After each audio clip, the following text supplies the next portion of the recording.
Today I'm showing you how to create a fox eye eyeliner look. This one is one of my favorite liner techniques because it gives that snatched effect without needing anything dramatic. Alright, first things first, we are going in with an eyeshadow base. This is by Makeup by Mario. And this part is super important. You want to make sure that you always put a base on before applying any type of eyeshadow. That way you are guaranteed that your eyeshadow will stay in place and that the colors are going to show nice and bright, whatever colors you choose to do. So we are going to gently blend this upward and all around the eyelid. We want to keep the product nice and thin. We don't want to overdo it. So I'm using this brush here, which is very tapered on the end and nice and dense. This is going to give me a lot of control when I'm picking up eyeshadow from the palette and placing it on my eyelid, which is what we want for this look. And I want to keep it right in the corner of my eyes. I am not going above my crease.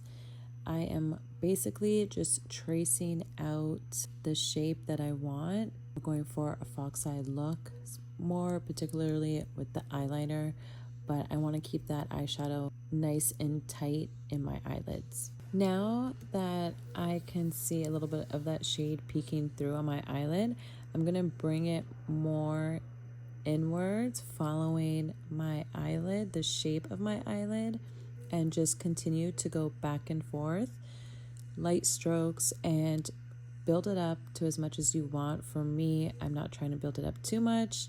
I am taking my time with this look, and as you can see, I'm going in with a deeper shade just right in those tight corners. Essentially, you're sculpting the eye shape.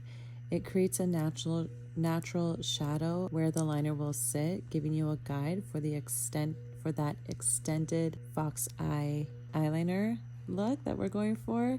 So this placement also keeps the inner portion of the eye lighter and more open, which enhances the contrast and makes the eye appear longer, more fox-like. When it comes to the eyeliner step of a fox eye look, especially when you're using a liquid pen, precision is everything. The key is to keep the liner extremely close to the lash line, almost like you're pressing it in between the lashes rather than drawing a thick line on the lid.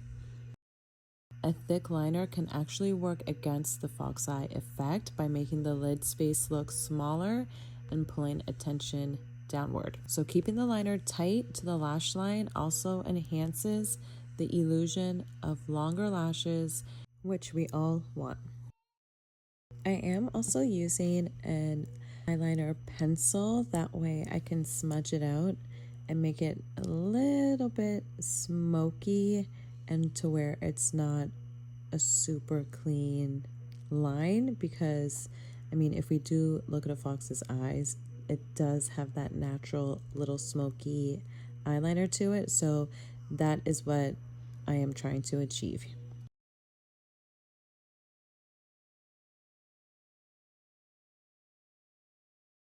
Just like along the lash line, the liner here should stay extremely thin. I went in with the Master Mattes eyeshadow palette using the black eyeshadow just to intensify my eyeliner a bit more and make it a little bit more dramatic, but while keeping everything nice and clean.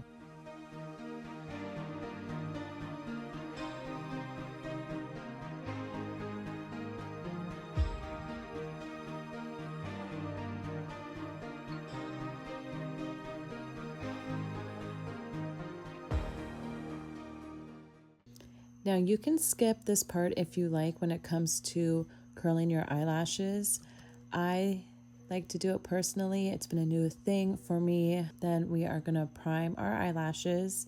You don't have to prime them, but I feel like for myself it makes a huge difference in length, conditioning, and I've been loving this extra step. I'm just going to wipe off the extra product. We don't want it to be clumpy when applying it, so wiping off the extra product makes a huge difference, especially when you are applying it to your eyelashes. you get more of an even product from the brush to your lashes. So for one of the final steps, we are going to go in with the brightening concealer. Also a color corrector is what it is.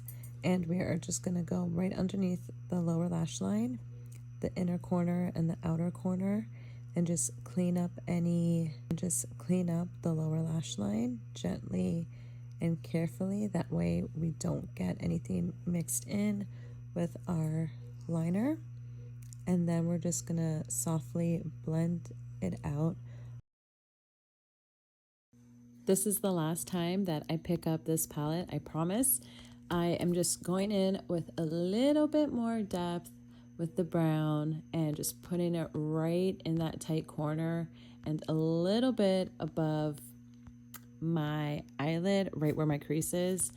And then we are gonna hit those cheeks just to refresh the face a bit, just adding a little bit more blush.